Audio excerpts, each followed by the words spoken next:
Hi, this is Andy from GPS Training.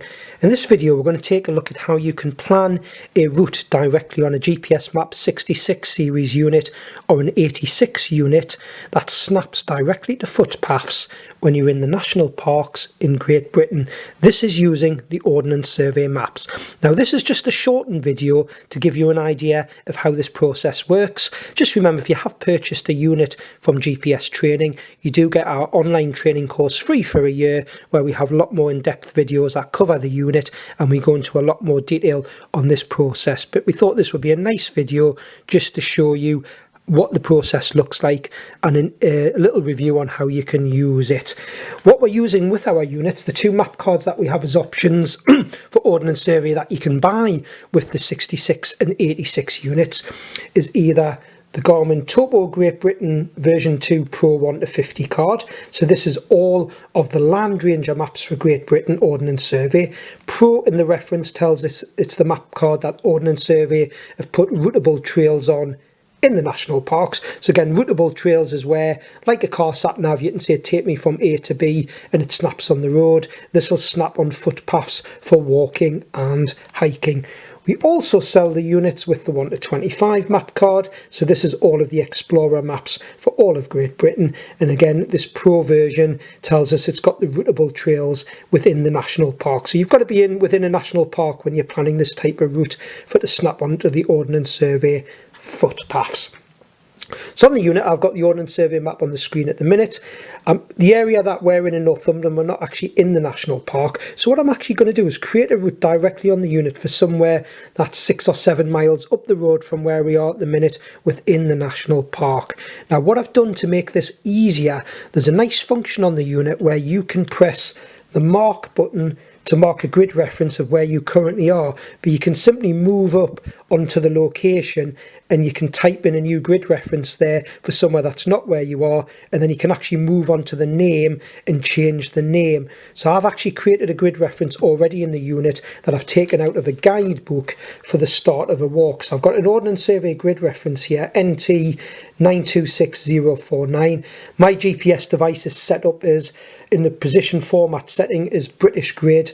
You do have to type a 10-figure number into a Garmin GPS. So when I typed this number in, I did have to put 2 zeros after the 926 and 2 zeros after the 049. So I've already done that in the unit. And in the GPS device, if you buy one from GPS Training, we actually set up a profile in the unit called Hike National Park. That profile called Hike National Park already has the routing set as hiking. If you are using the standard profile called hike, you do need to make sure that you go into setup and routing and make sure that it's set as hiking for this feature to work. You just got to make sure you set the routing back to direct routing when you want to follow a route that's been planned. Normally the ones you download from the internet where someone's planned it is just a straight line to a straight line to a straight line. Or if you just want to navigate to a point on the map that you mark as a straight line, you need to change your routing back to direct routing from hiking.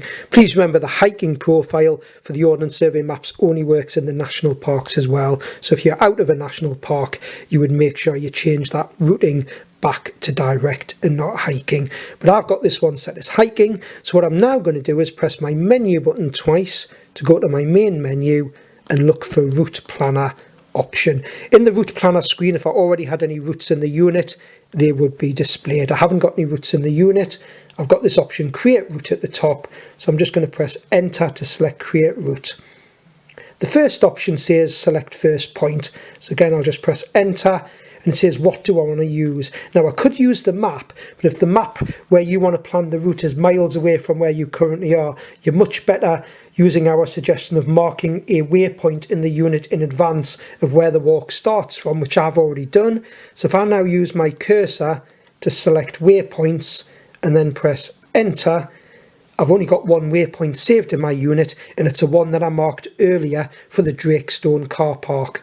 So I'm just going to press enter and then on the screen it shows you where it is, and I've got the wording use. So if I press enter to use that, move down with the cursor to select next point, press enter. I've then got the option of using map this time because I know the map's going to be in the right place. So where it says use map, press enter. and then the map's now on the screen. I can now move the cursor to somewhere on the footpath that I want to mark my first point.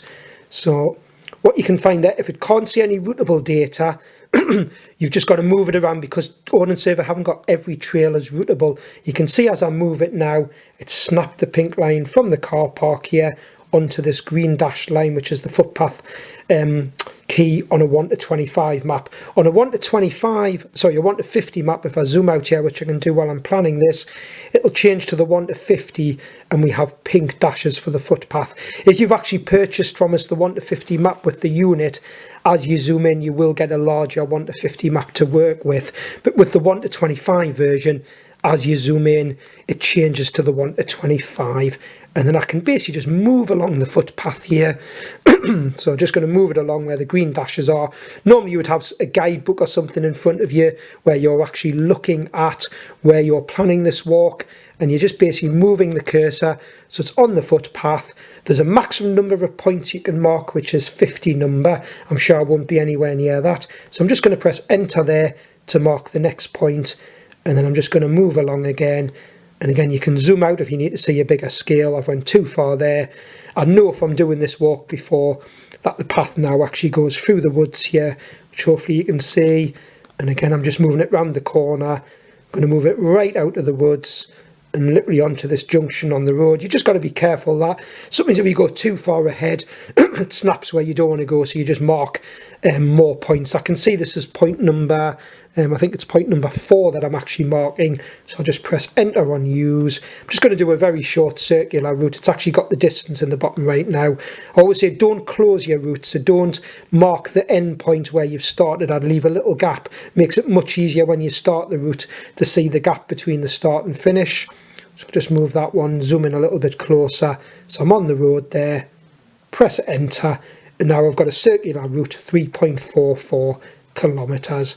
If I now press the quit button once and quit once more, it's automatically saved the route as route 001. I can now move on to there, press enter, gives me some information about the route. While I'm on this information screen, if I press the menu button once, I can actually go change name, and I can type in a new name by just using the keypad.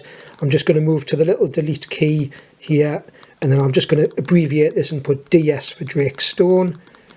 DS, that'll do me. You can obviously put a longer name in if you want. Where it says done, I'm just going to press enter. We've now renamed it. If I move my cursor to the next icon along, it shows a map overview, and I can move it to the elevation plot. So when I'm in the national park and I'm at the start of this walk, I can either press my find button,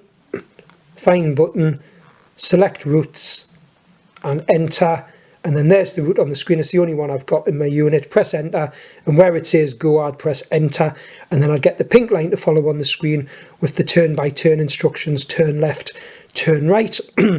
Simple as that. This is just a shortened video, like I said, to give you an idea of this new function that you can now do on the 66 and 86 series. The more detailed video where we do go in a little bit more detail on all the settings and putting in the grid reference and saving it, you'll find on our online training course, which you get free for a year when you purchase a unit office, or on our gpstraining.co.uk website. There is options in the store and support where you can purchase our online training course and support packages. But I hope you found this video useful, and thanks for watching.